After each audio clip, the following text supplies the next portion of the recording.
तो देखिए दोस्तों, पहला क्वेश्चन आपकी स्क्रीन पर आ चुका है। क्वेश्चन आपसे पूछा जा रहा है, निकल लोहे सेल में इलेक्ट्रोलाइट के रूप में उपयोग किए जाने वाले निम्नलिखित रसायनों में से कौन सा। देखिए, जो निकल लोहे सेल होता है उसमें इलेक्ट्रोलाइट के रूप में इनमें से किस रसायन का उपयोग होता है। तो देखिए, निकल लोहे सेल में इलेक्ट्रोलाइट के रूप में आपके KOH यानी कि पोटेशियम हाइड्रोक्साइड का यूज किया जाता है। तो यहाँ पे जो ऑप्शन नंबर सी है इस क्वेश्चन का बिल्कुल राइट आंसर रहेगा। मोस्ट इंपॉर्टेंट क्वेश्चन है, इसे रट लीजिएगा। अगला क्वेश्चन आपसे पूछा जा रहा है, 2 SWG का तार इनमें से किसके व्यास के बराबर है। तो इस क्वेश्चन का हमारा जो राइट आंसर रहेगा, देखिए वो रहेगा ऑप्शन नंबर डी 7.01 मिमी। देखिए, जो SWG होता है इसकी फुल फॉर्म क्या होती है, स्टैंडर्ड वायर गेज, और इसमें 0 से लेकर 36 तक की संख्या यानी कि खांचों की संख्या जो है वो होती है, और इससे किसी तार का SWG साइज जो है वो मापा जाता है। चलिए देखते हैं आज का नेक्स्ट क्वेश्चन। देखिए, अगला क्वेश्चन आपसे पूछा जा रहा है, मोस्ट इंपॉर्टेंट क्वेश्चन है, अंतरराष्ट्रीय ओम जो प्रतिरोध की इकाई है उसे कैसे परिभाषित किया जाता है। देखिए दोस्तों, अंतरराष्ट्रीय ओम जो प्रतिरोध की इकाई है इसे आपके पारे के स्तंभ के रूप में परिभाषित किया जाता है। जी दोस्तों, इसे आपके पारे के स्तंभ के रूप में परिभाषित किया जाता है। तो इस क्वेश्चन का हमारा जो राइट आंसर रहेगा वो क्या रहेगा, ऑप्शन नंबर ए रहेगा। चलिए देखते हैं आज का नेक्स्ट क्वेश्चन। अगला क्वेश्चन आपसे पूछा जा रहा है, निम्न में से क्या ओम के नियम का पालन नहीं करते हैं। तो आपको बताना इनमें से कौन से जो है ओम का नियम का पालन नहीं करते हैं, अर्धचालक, ट्रांजिस्टर, थर्मिस्टर, वैक्यूम ट्यूब या फिर इन सब। देखिए, इस क्वेश्चन का हमारा जो राइट आंसर है वो रहेगा ऑप्शन नंबर ई, ये सब, यानी कि अर्धचालक, थर्मिस्टर, ट्रांजिस्टर और वैक्यूम ट्यूब, ये चारों ही जो है वो आपके ओम के नियम का पालन नहीं करते हैं। चलिए देखते हैं नेक्स्ट क्वेश्चन। अगला क्वेश्चन आपसे पूछा जा रहा है, मोस्ट इंपॉर्टेंट क्वेश्चन है, इसे रट लीजिएगा। तापदीप दीप का फिलामेंट किससे बना होता है, यानी कि जो बिजली के बल्ब का फिलामेंट होता है वो किसका बना होता है। देखिए दोस्तों, ये सभी आपको पता होगा, बिजली के बल्ब का फिलामेंट जो होता है वो आपके टंगस्टन धातु का बना रहता है। तो यहाँ पे ऑप्शन नंबर डी जो वो आपका बिल्कुल राइट आंसर रहेगा। चलिए देखते हैं आज का नेक्स्ट क्वेश्चन। अगला क्वेश्चन भी इंपॉर्टेंट क्वेश्चन है, इलेक्ट्रोलाइट का खालिस्तान बैटरी के चार्ज की अवस्था प्रदर्शित करता है। देखिए, जो इलेक्ट्रोलाइट यानी कि जो इलेक्ट्रोलाइट होता है आपके बैटरी का, इसकी जो चार्जिंग की अवस्था होती है इसे हम विशिष्ट गुरुत्व के रूप में प्रदर्शित करते हैं, जिसे हम विशिष्ट घनत्व भी कहते हैं। तो ऑप्शन नंबर सी इस क्वेश्चन का आपके बिल्कुल राइट आंसर रहने वाला है। चलिए देखते हैं आज का नेक्स्ट क्वेश्चन। अगला क्वेश्चन आपकी स्क्रीन पर आ चुका है, 6 बैंड रजिस्टर रंग कोड में निम्न में से कौन सा बैंड तापमान गुणांक प्रदर्शित करता है। देखिए, इसमें जो आपके तापमान गुणांक को प्रदर्शित करेगा वो कौन सा करेगा, छठा करेगा। तो ऑप्शन नंबर ई आपका बिल्कुल राइट आंसर है। इसके लिए आपको देखिए दोस्तों, कलर कोड बैंड जो सारणी होती है प्रतिरोधक वाली वो आपको याद रखनी होगी, तो उसे आप जरूर याद कर लीजिएगा थ्योरी की बुक से। चलिए देखते हैं next question. Most important question है, एक गैल्वेनोमीटर को एक एमीटर के रूप में कैसे रूपांतरित किया जा सकता है। देखिए दोस्तों, एक गैल्वेनोमीटर को एक एमीटर के रूप में रूपांतरित करने के लिए आपको इसके समानांतर में एक प्रतिरोध जोड़ना होगा। तो ऑप्शन नंबर ए इसका राइट आंसर रहेगा। इसके समानांतर में एक प्रतिरोध को जोड़कर हम गैल्वेनोमीटर को एक एमीटर के रूप में ट्रांसफर कर सकते हैं। चलिए देखते हैं आज का नेक्स्ट क्वेश्चन।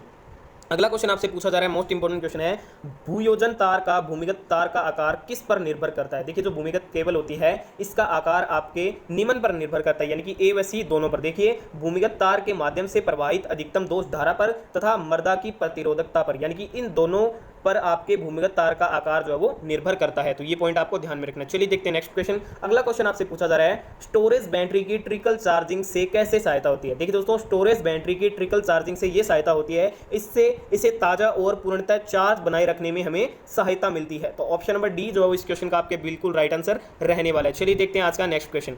देखिए, आज का अगला क्वेश्चन आपकी स्क्रीन पर आ चुका है, लेड एसिड बैटरी में ऊर्जा किस रूप में संग्रहित होती है। देखिए, लेड एसिड बैटरी में ऊर्जा आपके रासायनिक ऊर्जा यानी कि केमिकल एनर्जी के रूप में स्टोर होती है। तो ऑप्शन नंबर बी इस क्वेश्चन का बिल्कुल राइट आंसर रहेगा। चलिए देखते हैं नेक्स्ट क्वेश्चन।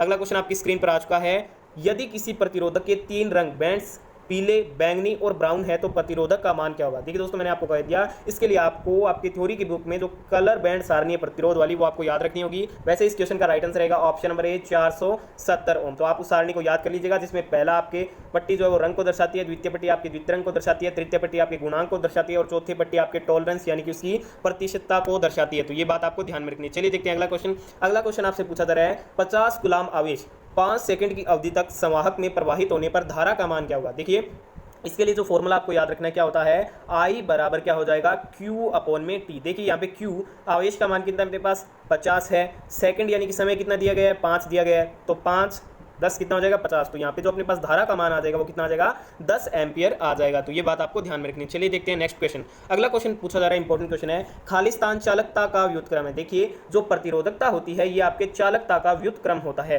तो ऑप्शन नंबर ए जो है इस क्वेश्चन का बिल्कुल राइट आंसर रहने वाला है। आपको याद रखना है, प्रतिरोधकता जो होती है वो चालकता का व्युत्क्रम होता है। चलिए देखते हैं नेक्स्ट क्वेश्चन। अगला क्वेश्चन आपसे पूछा जा रहा है, वेरी इंपॉर्टेंट क्वेश्चन है, वायरिंग से संबंधित क्वेश्चन है, बैटन वायरिंग के दौरान केबलों को स्थान पर दृढ़ता से क्लिपिंग करने के लिए खालिस्तान का इस्तेमाल किया जाता है। तो देखिए दोस्तों इसके लिए आपके लिंक केबल का यूज किया जाता है। किसका यूज किया जाता है? लिंक केबल का इस्तेमाल किया जाता है। तो यहाँ पे ऑप्शन नंबर सी इस क्वेश्चन का राइट आंसर रहेगा। चलिए देखते हैं नेक्स्ट क्वेश्चन। नेक्स्ट क्वेश्चन भी आपके वायरिंग से संबंधित क्वेश्चन है और आईटीआई एग्जाम में मान के चलिए आपके वायरिंग से संबंधित 3 से 5 क्वेश्चन हर एग्जाम में पूछे जाते हैं। तो नेक्स्ट क्वेश्चन आपसे पूछा जा रहा है, सागौन की लकड़ी पर टीआरएस केबल डालने के लिए खालिस्तान वायरिंग का इस्तेमाल किया जाता है। तो देखिए इसके लिए आपके लिए बैटन वायरिंग का इस्तेमाल किया जाता है। तो ऑप्शन नंबर बी इस क्वेश्चन का राइट आंसर है। चलिए देखते हैं नेक्स्ट क्वेश्चन। अगला क्वेश्चन आपसे पूछा जा रहा है, घरेलू उद्देश्यों के लिए निम्न में से किस वायरिंग प्रणाली का इस्तेमाल किया जाता है? देखिए दोस्तों, घरेलू उद्देश्यों के लिए आपके लिए जो वायरिंग प्रणाली इस्तेमाल की जाती है वो कंड्यूट वायरिंग प्रणाली इस्तेमाल की जाती है। तो यहाँ पे जो ऑप्शन नंबर सी है वो इस क्वेश्चन का एक्यूरेट आंसर है। अगला क्वेश्चन आपसे पूछा जा रहा है, बीजेटी का आधार है। देखिए बीजेटी की फुल फॉर्म क्या होती है? Bipolar junction transistor. इसका आधार क्या होता है? तो देखिए दोस्तों, इसका आधार जो है वो हल्का डोपित होता है। तो ऑप्शन नंबर ए जो है वो यहाँ पे इस क्वेश्चन का बिल्कुल राइट आंसर रहेगा। चलिए देखते हैं आज का नेक्स्ट क्वेश्चन। देखिए अगला क्वेश्चन आपसे पूछा जा रहा है, पूर्ण तरंग सेतु संशोधक में यानी कि जो ब्रिज रेक्टिफायर होता है उसमें लगे डायोड्स की संख्या कितनी होती है? तो उसमें लगे डायोड्स की संख्या आपकी कितनी होती है? 4 डायोड होते हैं। जो आपके हाफ वेव रेक्टिफायर होता है उसमें डायोड की संख्या 1 होती है, फुल वेव में 2 होती है, ब्रिज रेक्टिफायर में कितनी होती है? डायोड्स की संख्या 4 होती है। रेक्टिफायर क्या होता है? एसी को डीसी में चेंज करता है। चलिए देखते हैं नेक्स्ट क्वेश्चन। नेक्स्ट क्वेश्चन को रट्टा मार लीजिए, एग्जाम में पूछा जाएगा, सिलिकॉन डायोड के लिए अगर बायसित वोल्टेज लगभग कितना होता है? देखिए सिलिकॉन डायोड के लिए जो अगर बायसित वोल्टेज का मान होता है कितना होता है? 0.7 वोल्ट होता है। अगर यहाँ से क्वेश्चन पूछ लिया जाए कि जर्मेनियम डायोड के लिए अगर बायसित वोल्टेज का मान लगभग कितना होगा, तो कितना होगा? ये आपके 0.3 वोल्ट होगा।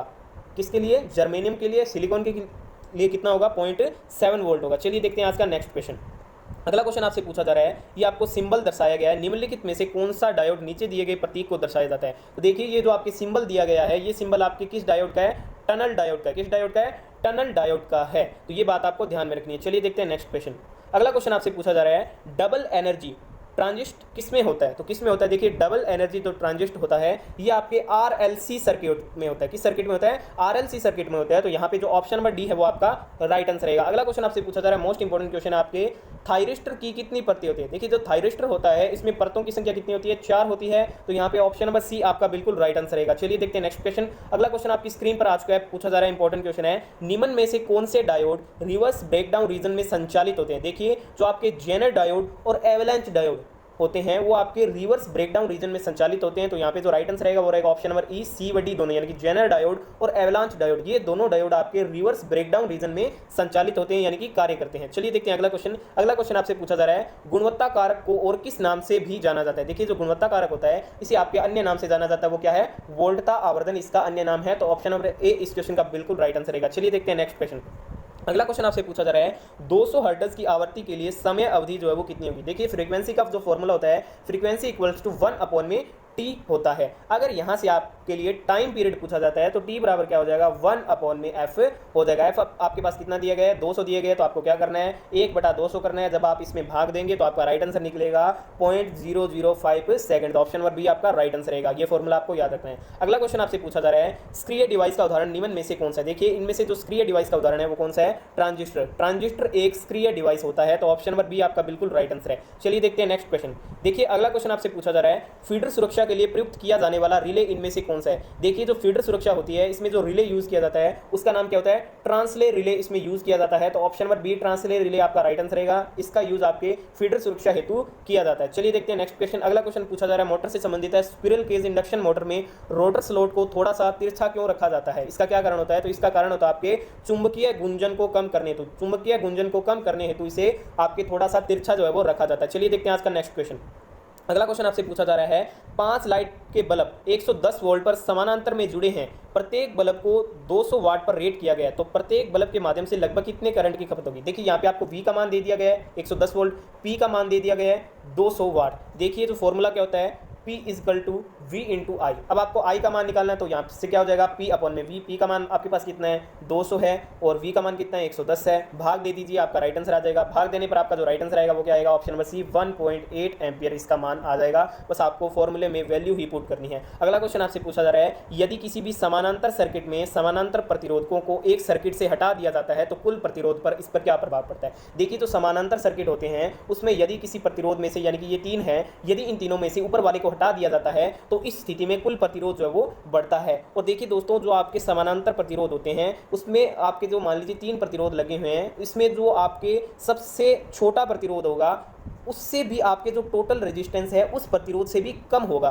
और ये जो दूसरी कंडीशन लागू होती है जो कि आपकी श्रेणी में होती है, उसमें जितना बड़ा आपके प्रतिरोधक होगा उससे भी बड़ा आपके जो है वो टोटल रेजिस्टेंस निकलेगा। ये बात आपको ध्यान में रखनी है। चलिए देखते हैं नेक्स्ट क्वेश्चन। अगला क्वेश्चन आपसे पूछा जा रहा है, 4 समानांतर शाखाओं में प्रत्येक में बिजली का डिस्पेंशन 1.2 वाट है, तो कुल बिजली डिस्पेंशन कितनी है? एक में 1.2 है तो 4 में कितना होगा? 4 का गुना कर दीजिए, तो आपका राइट आंसर क्या आएगा? ऑप्शन नंबर ए 4.8 वाट। तो ये बात आपको ध्यान में रखनी है। चलिए देखते हैं नेक्स्ट क्वेश्चन। अगला क्वेश्चन आपसे पूछा जा रहा है, खालिस्तान को प्रति पोल आर्मेचर स्लॉट की संख्या के रूप में भी परिभाषित किया गया है, तो किसे किया गया है? ये आपके पोल पिच को किया गया है, तो ऑप्शन नंबर ए इस क्वेश्चन का राइट आंसर है। अगला क्वेश्चन आपसे पूछा जा रहा है, वेरी वेरी इंपॉर्टेंट क्वेश्चन है, डीसी जनरेटर में पोल सूज का उद्देश्य क्या होता है? देखिए डीसी जनरेटर में पोल सूज का जो कार्य होता है वो होता है फील्ड्स कॉइल्स को सहारा देना और एयर गैप्स में फ्लक्स को समान रूप से फैलाकर रखना। तो यहाँ पे राइट आंसर क्या रहेगा? ऑप्शन नंबर सी, ए व बी दोनों। तो ये आपको ध्यान में रखना है बात। चलिए देखते हैं नेक्स्ट क्वेश्चन। अगला क्वेश्चन आपसे पूछा जा रहा है, हिस्टेरिसिस हास किस में प्रयुक्त किया जाता है? देखिए जो हिस्टेरिसिस हास होता है ये आपके स्टील के प्रेरण तापन में प्रयुक्त किया जाता है, तो ऑप्शन नंबर ए इस क्वेश्चन का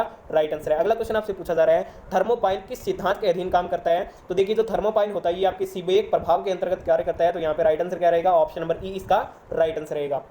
अगला क्वेश्चन आपसे पूछा जा रहा है, एक इलेक्ट्रिक आयरन में कॉइल से बेस प्लेट तक उष्मा का स्थानांतरण मुख्य रूप से किस प्रकार होता है? देखिए इसमें जो उष्मा का स्थानांतरण मुख्य रूप से होता है ये आपके चालन विधि के द्वारा होता है, तो ऑप्शन नंबर ए इस क्वेश्चन का बिल्कुल राइट आंसर रहेगा। चलिए देखते हैं नेक्स्ट क्वेश्चन। अगला क्वेश्चन आपसे पूछा जा रहा है, एलवीडीटी किस सिद्धांत पर कार्य करता है? देखिए जो एलवीडीटी होता है ये आपके अन्योन्य प्रेरण के सिद्धांत पर कार्य करता है, तो ऑप्शन नंबर ए इस क्वेश्चन का बिल्कुल राइट आंसर है। चलिए देखते हैं नेक्स्ट क्वेश्चन। अगला क्वेश्चन आपसे पूछा जा रहा है, बैलिस्टिक गैल्वेनोमीटर इसके चलायमान कॉइल से गुजरने वाले खालिस्तान के अनुपात में इसकी सुई जो है वो विचलन करती है, तो ये आपके चार्ज के साथ इसकी सुई जो है वो विचलन करती है, तो ऑप्शन नंबर ए इसका राइट आंसर रहेगा। अगला क्वेश्चन पूछा जा रहा है, इंपॉर्टेंट क्वेश्चन है, एसी ब्रिज जिसे आवृत्ति नापने के लिए प्रयोग में लाया जाता है वह खालिस्तान है, तो कौन सा ब्रिज लाया जाता है? इसके लिए आपके वैन ब्रिज का इस्तेमाल किया जाता है, तो ऑप्शन नंबर बी इस क्वेश्चन का आपके बिल्कुल राइट आंसर रहेगा। चलिए देखते हैं नेक्स्ट क्वेश्चन। अगला क्वेश्चन आपसे पूछा जा रहा है, निम्न में से किसके लिए गॉस का नियम जो है वो लागू होता है? देखिए जो गॉस का नियम होता है वो आपके इन चारों के लिए लागू होता है, यानी कि केवल पॉइंट चार्ज के लिए भी, अनंत लाइन चार्ज के लिए भी, चार्ज की अनंत शीट के लिए भी और समान रूप से गोलाकार के लिए भी। अगला क्वेश्चन आपसे पूछा जा रहा है, वेरी वेरी इंपॉर्टेंट क्वेश्चन है, रट लीजिए इस क्वेश्चन को,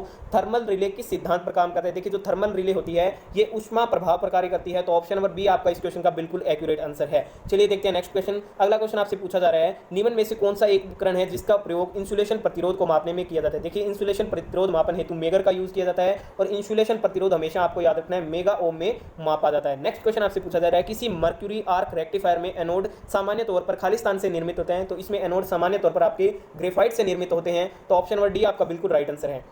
अगला क्वेश्चन दोस्तों आपसे पूछा जा रहा है, कॉन्स्टेंटन में खालिस्तान शामिल है? देखिए कॉन्स्टेंटन में आपके तांबा और निकल जो शामिल होते हैं, तो ऑप्शन नंबर डी आपका करेक्ट आंसर रहेगा।